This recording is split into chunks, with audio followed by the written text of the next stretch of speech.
हाँ जी, जय हिंद, नमस्कार प्यारे साथियों। एक और बेहतरीन और शानदार वीडियो सेशन में आप सभी का मैं हिंदी शिक्षक मित्र Suraj sir Rawat sir Rajasthan mission Gyan YouTube channel पर स्वागत करता हूं। जैसा कि आपने थंबनेल देखा होगा कि आज हम बात करने वाले हैं हिंदी के उपसर्गों को याद करने की ट्रिक, यानी कि जो हिंदी के 22 उपसर्ग जो आपके होते हैं उनको कैसे याद किया जाए। लास्ट वीडियो में आपने संस्कृत के उपसर्ग याद किए थे, उसी वीडियो के साथ में इसको कनेक्ट करने की कोशिश करते हैं। यहाँ पर आपके सामने एक छोटा सा डायग्राम आपको दिखाई दे रहा है। इस डायग्राम में कौन है प्यारे बच्चों, आपको पता है PAANU पानु, यानी कि संस्कृत के जो उपसर्ग पढ़े थे उसमें हमने ये पढ़ा था कि ये पानु नाम की लड़की जो है वो संस्कृत में 10वीं क्लास में 22 अंकों से फेल हो गई थी। और जब यह लड़की 22 अंकों से फेल हो गई थी तो ये थोड़ा सा तनाव में आ जाती है, ये डिप्रेशन में आ जाती है। और आपको पता है कोई बच्चा जब डिप्रेशन में आ जाता है तो भाई साहब क्या होता है, वर्तमान समय का कुछ सिनेरियो अलग है। और ये मैं बात कर रहा हूं कुछ 5-10 साल पहले की बात कर रहा हूं, ठीक है। वर्तमान समय में तो बच्चा फेल हो जाता है तो मोबाइल में, इंस्टाग्राम में, स्नैपचैट में अपना जो टाइम है वो यूज करके अपना तनाव दूर कर लेता है। लेकिन उससे पहले हम 10 साल पहले जाएं तो भाई कोई आपके सोशल मीडिया नहीं होते थे, मोबाइल नहीं होते, तब बच्चा कहाँ स्ट्रेस दूर करता था। तो पहले ये होता था या तो बच्चा बुआ के जाता था या नाना के जाता था या फिर अपने रिश्तेदार में चला जाता। तो पानु जो है वो कहाँ जाती है आपको पता है, अपना तनाव दूर करने के लिए अपने ननिहाल जाती है। तो देखिएगा जैसे वो ननिहाल जाती है तो ननिहाल में कौन कौन आदमी होता है साथियों, एक तो होता है नाना जी, ठीक है, और एक नाना का पोता यानी कि चिरकू, यानी कि उनका मामा का बेटा भाई होता है। अब घर में दो ही लोग होते हैं, मामा मामी चले गए बाहर टूर के ऊपर घूमने के लिए और नानी जो है वो परलोक चली गई।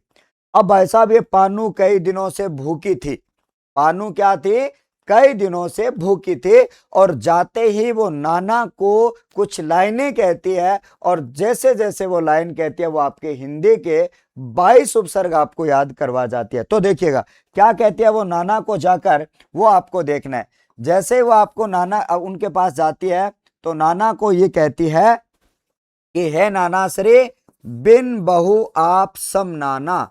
नाना को ये कहती है बिन बहु आप सम नाना। अभी अभी एक एक शब्द का अर्थ मैं आपको बताने वाला हूं। नाना को कहती है कि बिन बहु आप सम नाना, कि हे नाना आप बहू के समान हो, क्योंकि बहू यहाँ पे घर पे नहीं है तो आप ही बहू के समान हो। उसको लगी हुई थी जोरदार भूख, भाई साहब पैंतरा मारती है, ठीक है। फिर नाना को कहती है कि आधा अन्न भर ओशन लेना, आधा अन्न भर ओशन लेना, क्या करना, आधा अन्न भर आपका ओशन लेना। अब भाई साहब नाना की बात समझ में नहीं आई। नाना को ये कहती है कि बिन बहु आप सम नाना, आधा अन्न भर ओशन लेना, क्योंकि हमारे घर में जितना पड़ा है ना उससे आधा ओशन लेना। भाई साहब नाना सोच रहे इस छोरी का दिमाग खराब हो गया क्या, इतना अन्न क्यों ओशन लेना, भाई घर में तो 50 किलो पड़ा होगा, क्या 25 किलो ओशन लूं क्या। नाना पूछते हैं अरे पानू क्या हुआ इतना क्यों। तो वो नाना को क्या कहती है, देखो नाना को वो जवाब देती है, क्या कहती है नाना को, वो जवाब देती है। और क्या जवाब देती है वो देखो, जवाब बड़ा तगड़ा देती है। नाना ने पूछा क्यों, तो पानू ये कहती है क्योंकि, क्योंकि उनका चिरकू, किनका चिरकू, मामा और मामी वाला चिरकू, क्या, क्योंकि उनका चिरकू 2, 3, 4, 5 के ऊपर है, 2, 3, 4, 5 के ऊपर है। बस भाई साहब इन्होंने लाइन कर दी यहीं पे समाप्त। अब दोनों लाइनों को आप समझिएगा एक साथ। नाना को पानू ये कहती है ननिहाल में पहुंचते ही कि बिन बहु आप सम नाना, आधा अन्न भर ओशन लेना, कि हे नाना आप बहू के समान हो, आप आधा अन्न भर ओशन लेना, ठीक है। नाना कहते हैं क्यों रे पगली छोरी, फिर नाना को कहती है क्योंकि उनका उनका चिरकू, मामे और मामी वाला चिरकू 2, 3, 4, 5 के ऊपर है, कि वो हाथी का बच्चा वो ज्यादा खाता है, भूखी खुद है और भाई साहब नाम लगा रही है चिरकू का। भाई नाना कह रहा है कि भाई अब भाई है तो उसको दही बाटियां खिलाना पड़ेगा। अब जैसे जैसे बोली वैसे वैसे आपके 22 उपसर्ग आपके याद हो जाते हैं। देखो यहाँ पर आपका पहला उपसर्ग हो जाता है सर बिन उपसर्ग, दूसरा उपसर्ग हो जाता है आपका बहु उपसर्ग, और तीसरा उपसर्ग हो जाता है आपका आप उपसर्ग, चौथा उपसर्ग हो जाता है आपका सम उपसर्ग, और पांचवा उपसर्ग हो जाता है आपका नाना। यानी कि नाना यहाँ पे काल्पनिक पात्र था, लेकिन यहाँ पर पांचवा नाना उपसर्ग होता है, जिसका अर्थ अभी मैं सबका अर्थ बताने वाला हूं। यहाँ पर आपका छठा आ जाता है आपका कौन सा आधा, लेकिन इसमें आपका अध उपसर्ग होता है। अध का अर्थ होता है आपका आधा, ठीक है। उसके बाद में आपके लिए यहाँ पर एक आपका अ उपसर्ग होता है, तो एक आपका अन उपसर्ग होता है, ठीक है। उसके बाद में आपका एक होता है आपका भर उपसर्ग, उसके बाद में ओ से आपका बनेगा आपका 10वां उपसर्ग, से बनेगा आपका 11वां उपसर्ग, और आपका 12 नंबर पर बनेगा आपका न उपसर्ग। यानी कि आपका लेना से वाक्य कनेक्ट करने के लिए हमने लिया था, तो इसका हमें कोई भी अर्थ नहीं लेना है। तो बिन, बहु, आप, सम, नाना, अध, अन, भर, औ, न, ये आपके 12 उपसर्ग हो जाते हैं पहली पंक्ति में। दूसरी पंक्ति में क्योंकि को ये कनेक्ट करने के लिए बोला गया था, तो भाई साहब आपके लिए यहां पर 13 नंबर उपसर्ग उन हो जाता है।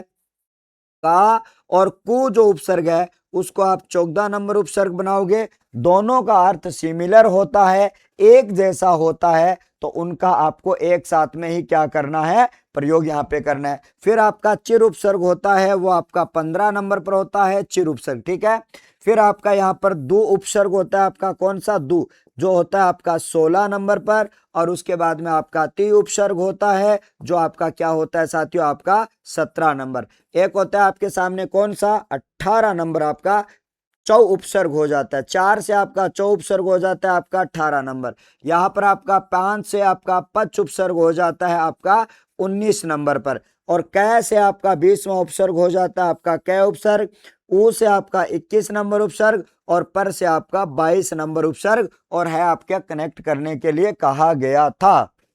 अब देखो भाई, इन दोनों पंक्तियों से हम 22 उपसर्ग, सर क्या ऐसे याद रह जाएंगे? मैं गारंटी के साथ मैं कहता हूं आपको पहले वाली 22 उपसर्ग याद है, और आपको ये 2 लाइनें याद करनी, और माइंड में इतना जल्दी सेट हो गई ये लाइनें, कभी नहीं भूलोगे। बिन बहु आप सम नाना, मेरे साथ बोलो एक बार, बिन बहु आप सम नाना, आधा अनभर ओसन लेना, क्योंकि उनका चिरकू 2 3 4 5 के ऊपर है। ये लाइन जैसे आपको याद हो जाती है, आपके लिए क्या हो जाएंगे साथियों, उपसर्ग आपके याद हो जाएंगे।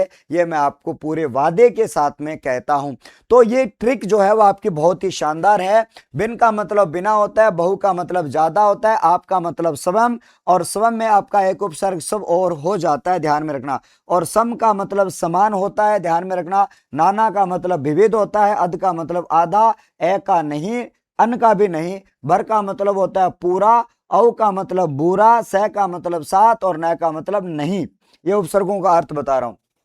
उनका मतलब एकम होता है, का और कु का अर्थ बुरा होता है, चिर का मतलब स्थायी या लंबा होता है, दो का अर्थ 2 होता है, ते का 3 अर्थ होता है, चौ का 4 अर्थ होता है, पंच का 5 उपसर्ग होता है, और कै उपसर्ग भी स की तरह काम करता है। और ऊ का अर्थ होता है ऊपर या ऊंचा, और पर का मतलब होता है अन्य और दूसरा। तो ये प्यारे बच्चों आपके हिंदी के उपसर्गों की लाजवाब ट्रिक है। 2 बार इस वीडियो को देख लेना, और 2 बार स्वयं किसी को सुना देना, जिंदगी में ताउम्र आप नहीं भूल पाओगे। ऐसे मैं उम्मीद आप सब साथियों से करता हूं। ऐसे ऐसे छोटे वीडियो के लिए आप मिशन ज्ञान को ज्वाइन कर लो, सब्सक्राइब कर लो, और ज्यादा से ज्यादा अपने मित्रों को शेयर करना है। मिलता हूं नेक्स्ट और एक लाजवाब वीडियो के साथ में, तब तक के लिए आप पढ़ते रहिएगा, मस्त रहेगा। बहुत बहुत धन्यवाद, नमस्कार, जय हिंद।